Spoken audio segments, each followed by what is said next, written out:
Hey guys, welcome back to your channel Journey to Success। तो business performance measurement में हमारा third unit हम करने वाले हैं इस वीडियो में। तो आज हमारा सबसे इंपॉर्टेंट टॉपिक क्या है? Balance score card.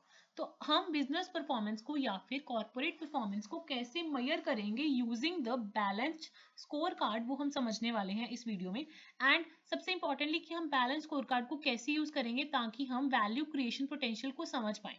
तो उसके लिए हमें सबसे पहले पता होना चाहिए कि बैलेंस स्कोर कार्ड है क्या।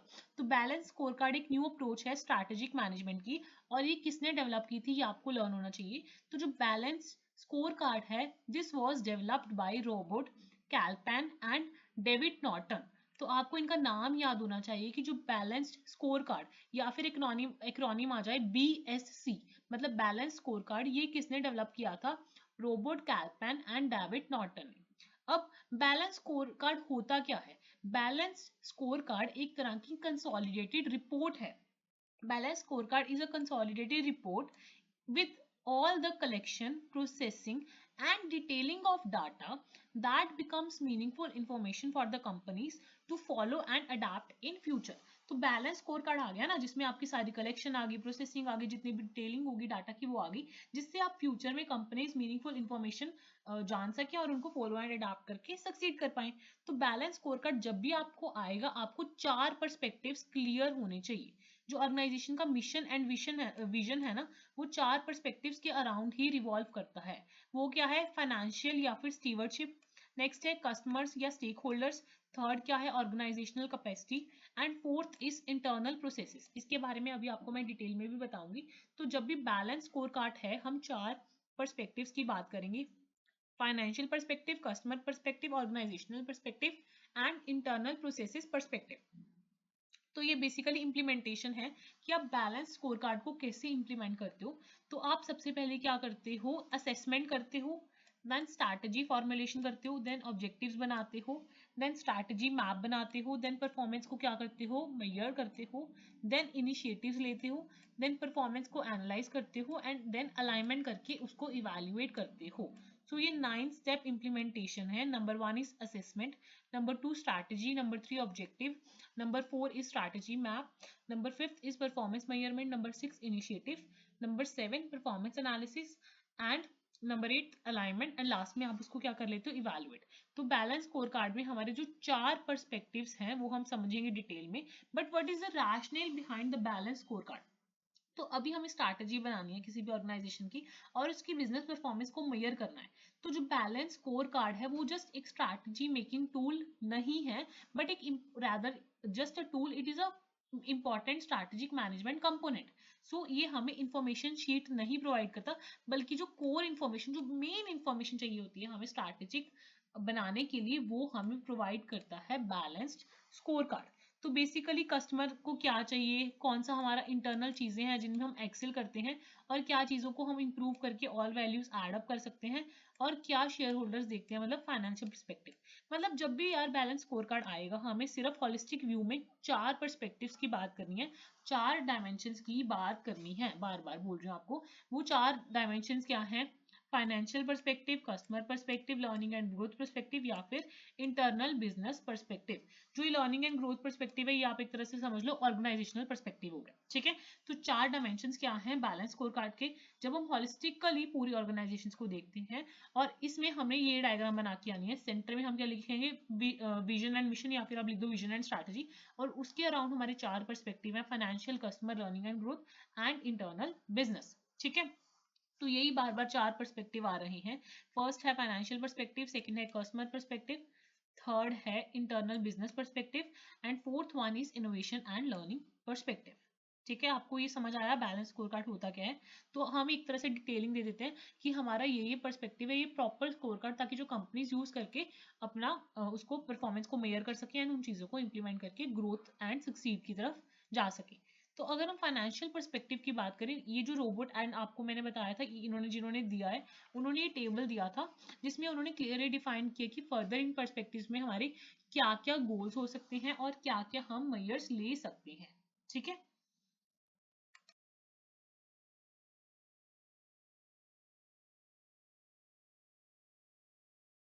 जो हमारा फाइनेंशियल पर्सपेक्टिव है उसमें मेनली क्या गोल्स आ सकते हैं कि हमें कैसे सरवाइव करना है, कैसे सक्सीड करना है और कैसे प्रॉस्पर करना है। तो यहाँ पे जिन्होंने ये डेवलप किया था उन्होंने काफ़ी ज़्यादा मेयर्स बता दिए थे कि सरवाइव करने के लिए हमें हमारे कैश फ्लो पे फोकस करना है, सक्सीड करने के लिए हमारी सेल्स ग्रोथ क्या है और ऑपरेटिंग इनकम क्या है हर एक डिवीजन की, उस पर फोकस कर सकते हैं। प्रॉस्पर करने के लिए हमारा मार्केट शेयर इंक्रीज कर सकते हैं और आरओआई को भी इंक्रीज कर सकते हैं। कस्टमर पर्सपेक्टिव के लिए ये 4 चीज़ें इंपॉर्टेंट है कि न्यू प्रोडक्ट लेके आए हम, ठीक है, उसके बाद रिस्पॉन्सिव सप्लाई हो, प्रेफर्ड सप्लायर हम कौन सा ले रहे हैं और कस्टमर की पार्टनरशिप क्या है और उसके भी कुछ मेयर्स डिफाइन हो गए।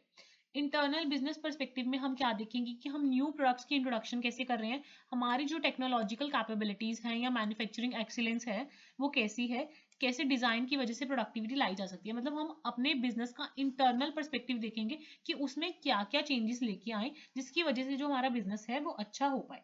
इनोवेशन एंड लर्निंग पर्सपेक्टिव में क्या आ जाएगा कि हम टेक्नोलॉजी लीडर बने, मैन्युफैक्चरिंग को लर्न करें, प्रोडक्ट पर फोकस करें और कितना टाइम लग रहा है हमें किसी भी प्रोडक्ट को मार्केट करने में, वो सब चीजें हम देख सकते हैं। तो बेसिकली जब भी हम बैलेंस स्कोर कार्ड पढ़ेंगे हम 4 ही पर्सपेक्टिव्स पर मेनली फोकस करेंगे। और जो पैरामीटर्स हैं बैलेंस स्कोर कार्ड के, उसमें फाइनेंशियल पैरामीटर्स तो आते ही हैं, साथ में नॉन फाइनेंशियल पैरामीटर्स भी आते हैं, क्योंकि जो हमने पर्सपेक्टिव करे उसमें एक तो फाइनेंस है ना, बाकी 3 नॉन फाइनेंशियल पैरामीटर्स हैं।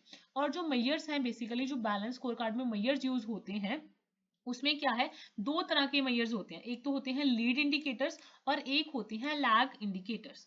तो जब भी आप बैलेंस स्कोर कार्ड बताओगे तो उसमें आप पहले तो 4 पर्सपेक्टिव्स बताओगे, उसके बाद आप बोलोगे कि जो मेयर्स हैं बैलेंस स्कोर कार्ड के वो लीड इंडिकेटर्स हो सकते हैं या फिर लैग इंडिकेटर्स हो सकते हैं।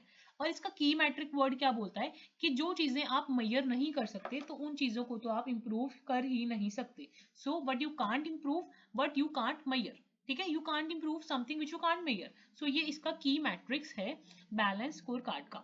तो जब भी आपको बैलेंस स्कोर कार्ड आपको समझ आ गया, इसकी आपको इंपॉर्टेंस आ जाए, नीड आ जाए या एडवांटेजेस आ जाए, तो आप उसमें ये समझा सकते हो कि जो बैलेंस स्कोर कार्ड है that helps in business planning, feedback and learning, translating the vision and strategy, communication and linking. तो आप इसको एडवांटेजेस, नीड, इंपॉर्टेंस किसी में भी ये जो चारों पॉइंट्स हैं वो समझा के आ सकते हो, ताकि आपकी जो क्वेश्चन है उसकी लेंथ इंक्रीज हो पाए, ठीक है।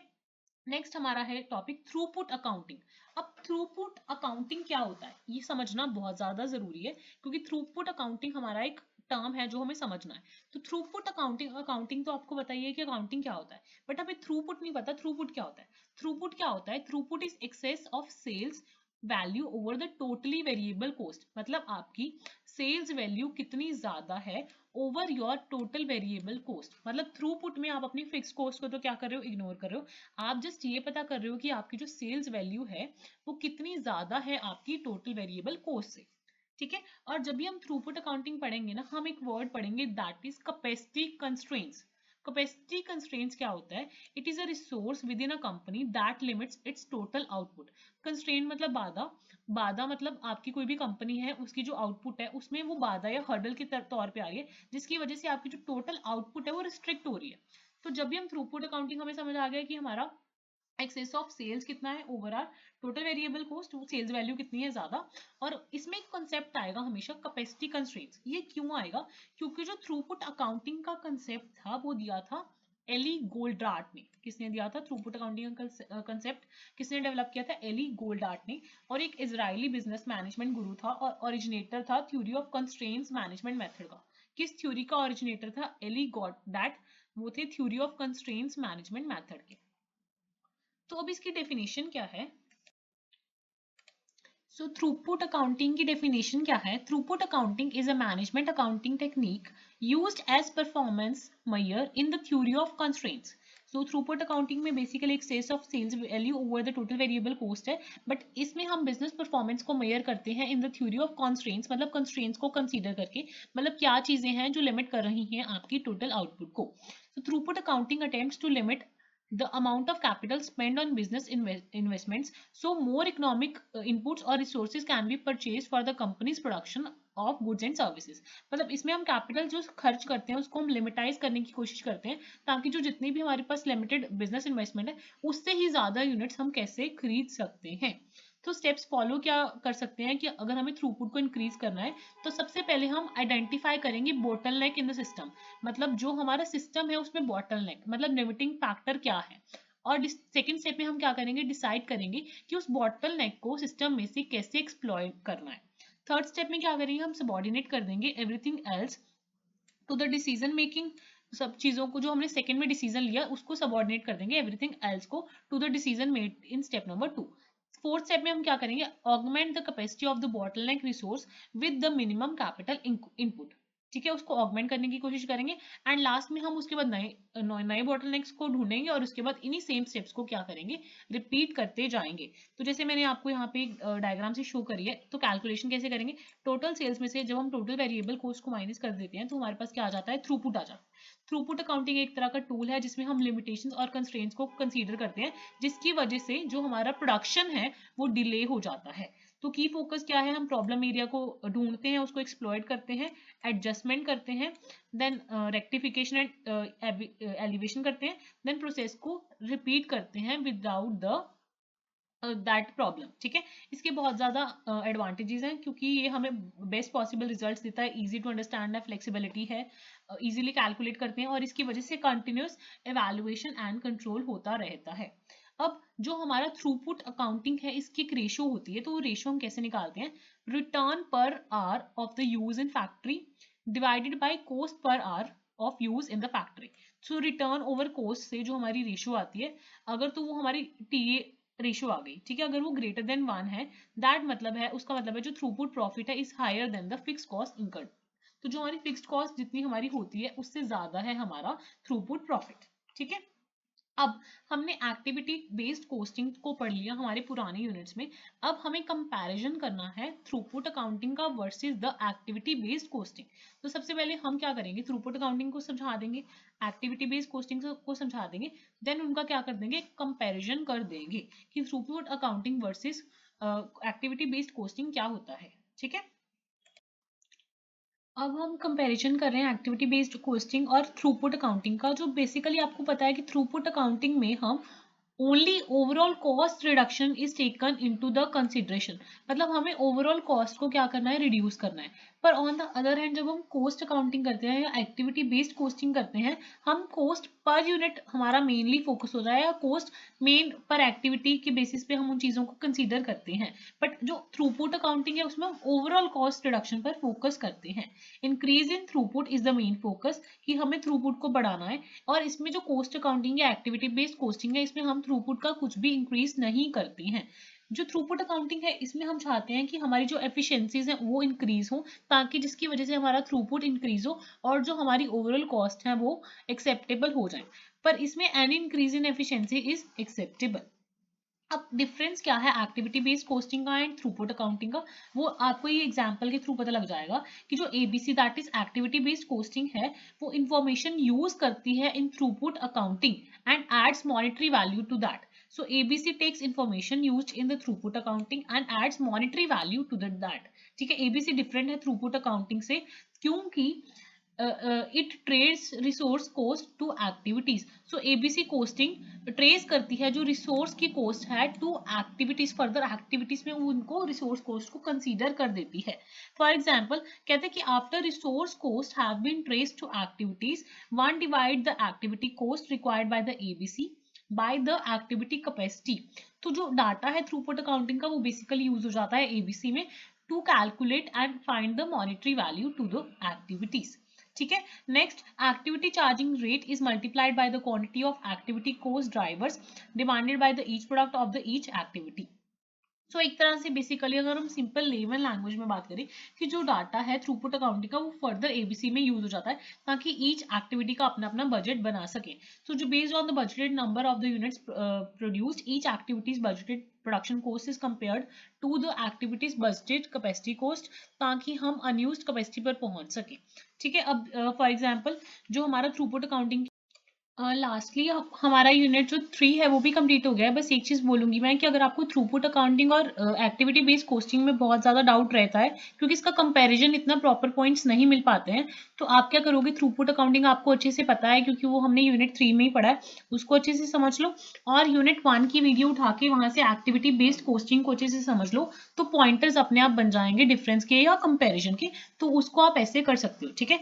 एक्टिविटी बेस्ड कोस्टिंग और थ्रूपुट अकाउंटिंग को इंडिविजुअली समझ के अपनी तरफ से हेड्स बना देना और उससे आप डिफरेंस लिख सकते हो।